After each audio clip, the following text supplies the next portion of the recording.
Karena biasanya di mana ada perayaan, di mana ada berkumpul, biasanya di situ ada masak memasak dan tentu aja kembang api. Kemarin ramai berita kembang api, seorang pemuda terkena ledakan petasan yang dia pegang sehingga mengalami luka berat di bagian tangan, dan ada kemungkinannya untuk tindakan diamputasi tangannya karena tak terselamatkan akibat cedera yang cukup berat. Dari judulnya cukup mengerikan, yang harusnya tahun baru semua happy, semua fun gitu ya, berakhir menjadi kisah horor.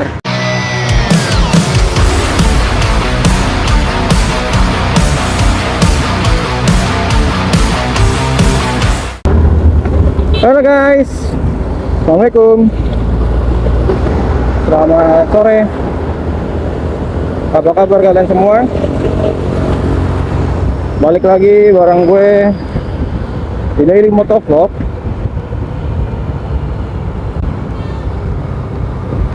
Semoga teman-teman saat ini dalam keadaan sehat walafiat ya. Dan untuk teman-teman yang kondisinya lagi sedang tidak fit, segera diangkat penyakitnya dan bisa berkumpul kembali dengan keluarga tercinta dan bisa kembali melakukan aktivitas seperti sedia kala. Amin.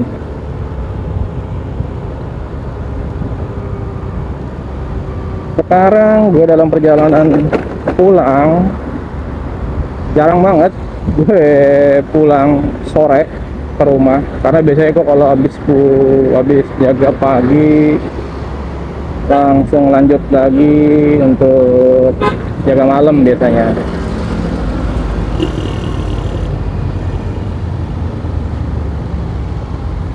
Sekarang gue lagi di daerah Cibitung, dan menjelang akhir tahun ini juga sepertinya udah pada mulai ini ya, yang cuti-cuti,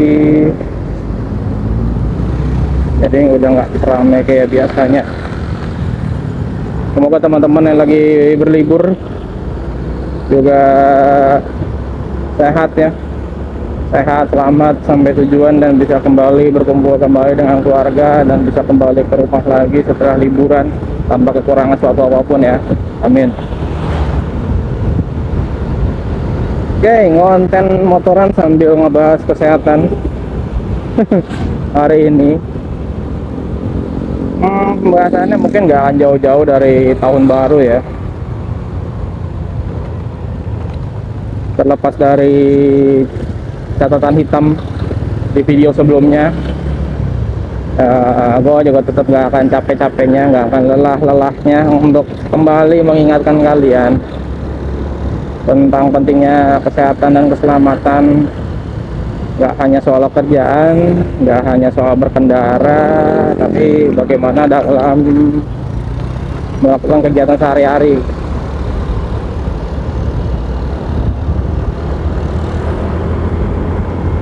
Dan juga gue ngucapin terima kasih banyak untuk kalian yang udah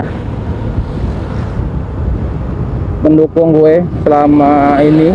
Terima kasih yang sudah like, terima kasih juga yang sudah komen, dan terima kasih juga kepada teman-teman yang udah subscribe.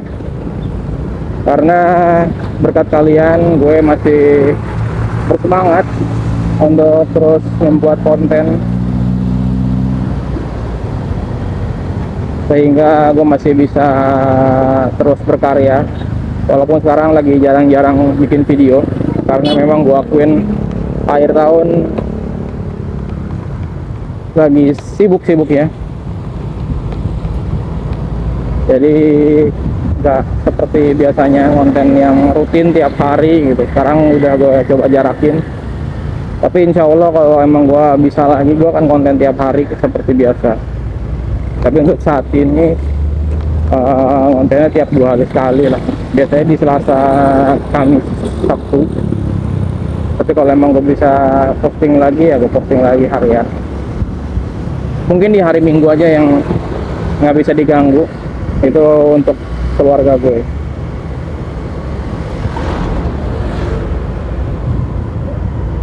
ngomongin tahun baru, tentu aja nggak akan jauh-jauh dari perayaan, dan tentu aja nggak akan jauh-jauh dari berkumpul.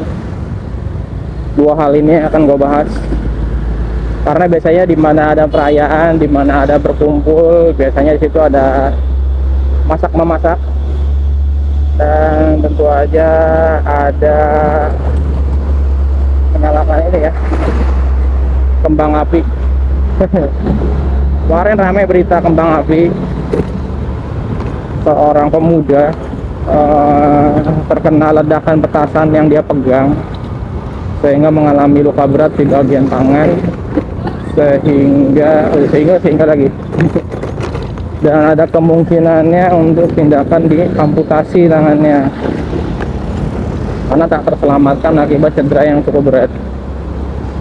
Dari judulnya cukup mengerikan, yang harusnya tahun baru semua happy, semua fun gitu ya, berakhir menjadi kisah horor dan bahkan bisa menjadi mimpi buruk untuk orang-orang untuk selamanya bahkan. Jadi di sini gue menekankan lagi untuk keselamatan, apalagi dengan sesuatu yang sifatnya ledakan dan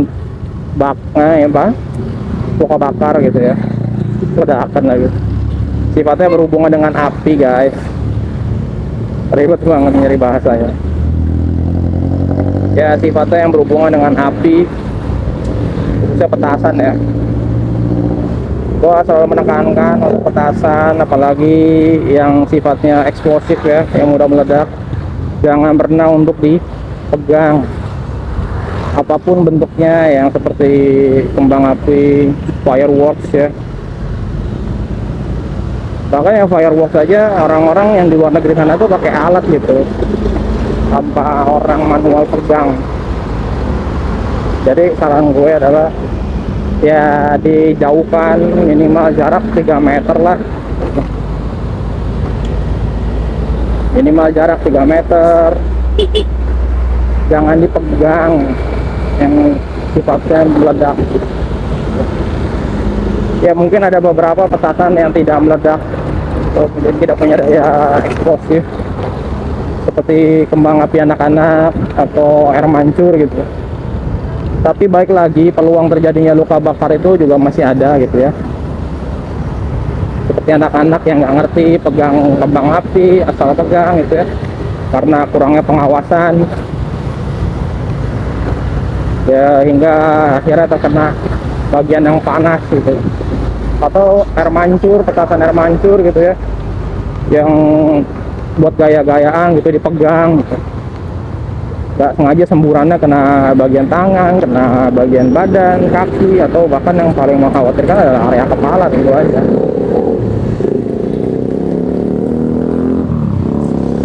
Itu aja mitigasinya ya, penggunaan seperti itu sebenarnya sih dilarang ya sebenarnya. Cuma kalau terpaksa atau sudah beli gitu, ya sudah, safety kita harus bisa mitigasi, yaitu penanganannya ya, gunakan petasan itu ya jarak yang aman.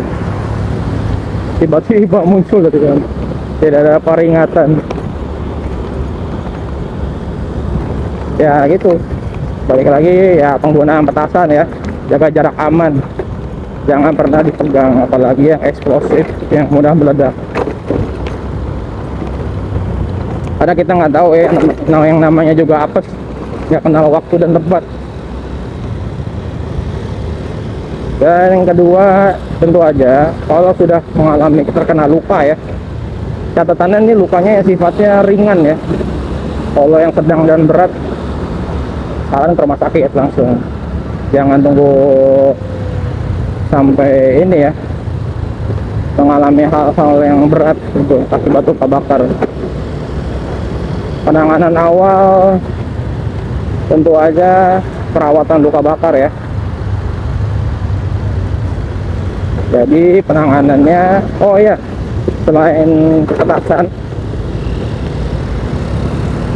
tadi yang gue bilang ada dua, yaitu keramaian dan ya, perayaan. perayaan berhubungan sama kembang api, Ramayan atau kumpul-kumpul biasanya berhubungan dengan masak-masak. Biasanya kan bakar-bakaran gitu ya. Atau kan biasanya ya biasanya sering bakar-bakar sih, bakar kayak bakar atau yang masak bareng-bareng di dapur. It's okay, it's fine, it's fun. Gua bilang lagi tuh fun, menyenangkan karena kumpul sama teman-teman sama keluarga gitu, masak bareng-bareng nunggu tahun baru gitu ya. Tapi terkadang suka lalai ya, bakar-bakaran gitu, sama kayak petasan kena panas ya. Yang nggak biasa masak, sok-sokan ikut bakar-bakar, akhirnya kena luka bakar gitu. Yang nggak biasa pegang pisau disuruh buat potong-potongin sosis, potong-potongin bakso, bikin sate, nggak sengaja keiris gitu. Jadi penanganannya biar sekalian aja. Jadi penanganan pertamanya ya tentu aja lo orang di rumah harus punya P3K bro. Jangan dianggap sepele untuk luka-luka seperti itu. Penanganan yang bisa kalian lakukan adalah penanganan awal dan penanganan luka ringan, bukan penanganan luka untuk luka sedang atau luka berat. Nah, nyambung ke yang tadi, penanganan luka bakar. Lalu ya, nyalip dulu. Kalau penanganan luka bakar, hal pertama yang harus kalian lakukan adalah pertama, luka harus ditempatkan pada air yang mengalir ya. Jadi tangannya dikasih air yang mengalir tuh, bisa air keran. Minimal tuh 5 menit dikerucukin air gitu. Kalau lukanya kecil ya cukup 5 menit lah.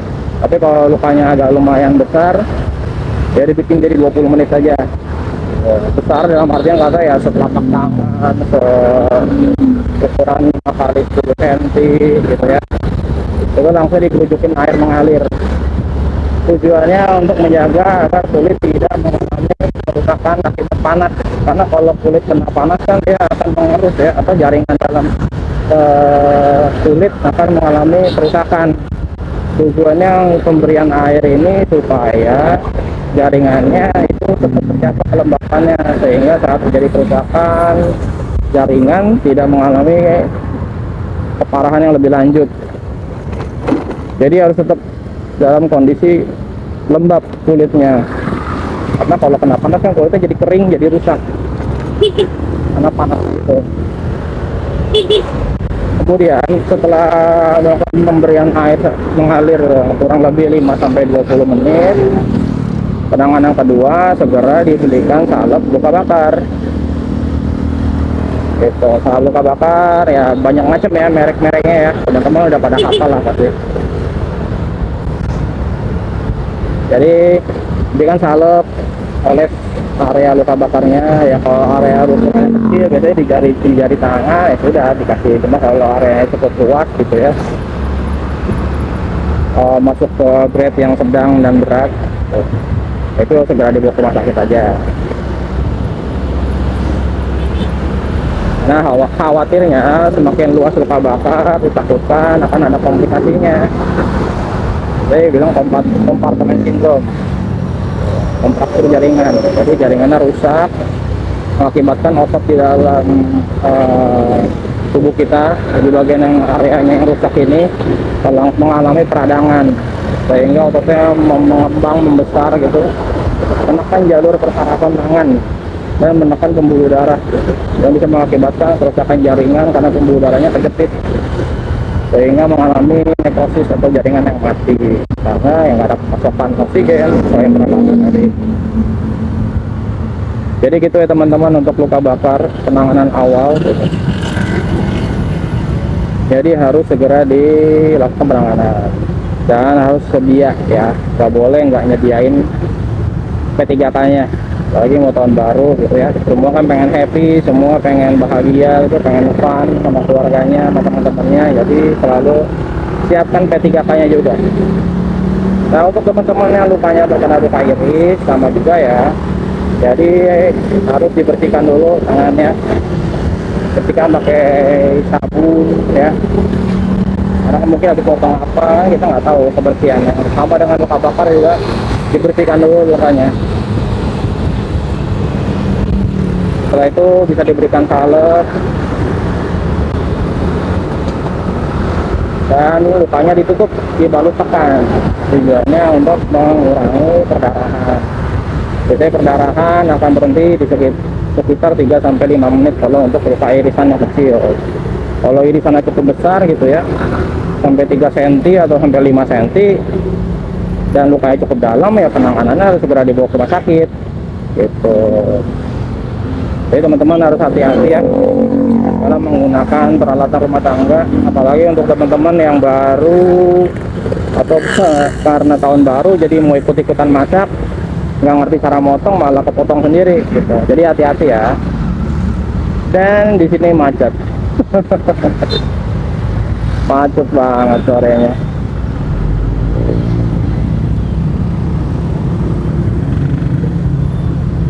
Jadi itu ada dua hal yang paling sering atau paling umum terjadi pada kasus kumpul-kumpul perayaan tahun baru ya.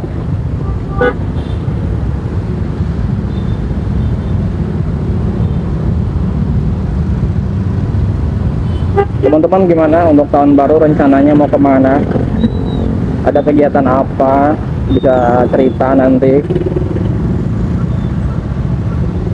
Kasihan abang parkir mabok. Kebingungan.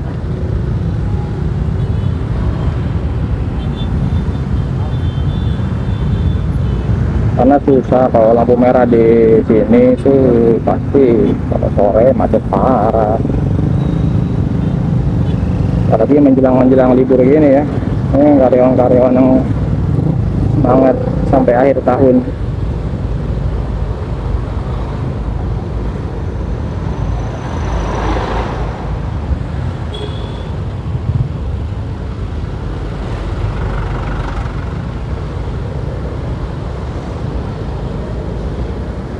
Nah, sudah mulai banyak bendera-bendera, spanduk partai politik.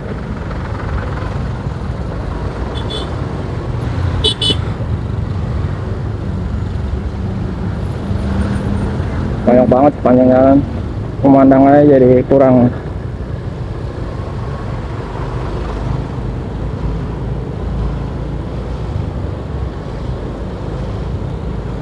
Alat peraga partai politik.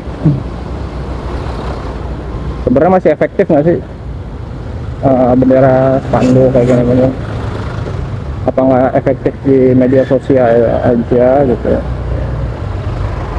Mungkin untuk sebagian ada yang bilang nggak efektif ya, dan sebagian itu masih bilang efektif kok gitu, untuk orang-orang yang nggak punya gadget update seperti orang-orang pada umumnya gitu yang di daerah-daerah gitu. Tapi jangan salah loh, orang-orang daerah juga sudah teknologinya juga udah pada canggih-canggih loh.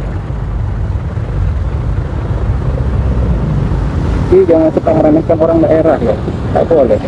Loh, lampu hijau udah berada merah, tapi parah sih macetnya emang.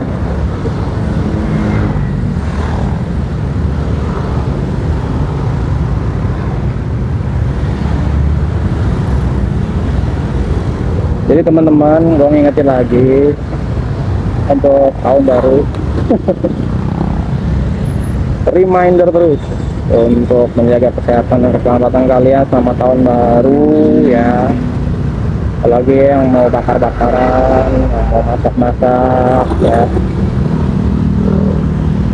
hati-hati sama kembang api, dan hati-hati juga sama kompor, hati-hati juga sama api dan pisau, atau kadang-kadang tusuk sama tusuk satenya. Jadi hati-hati semuanya. Mungkin itu dulu dari gue sambil nunggu macet kali ya. Terima kasih buat kalian yang udah ngikutin terus video gue.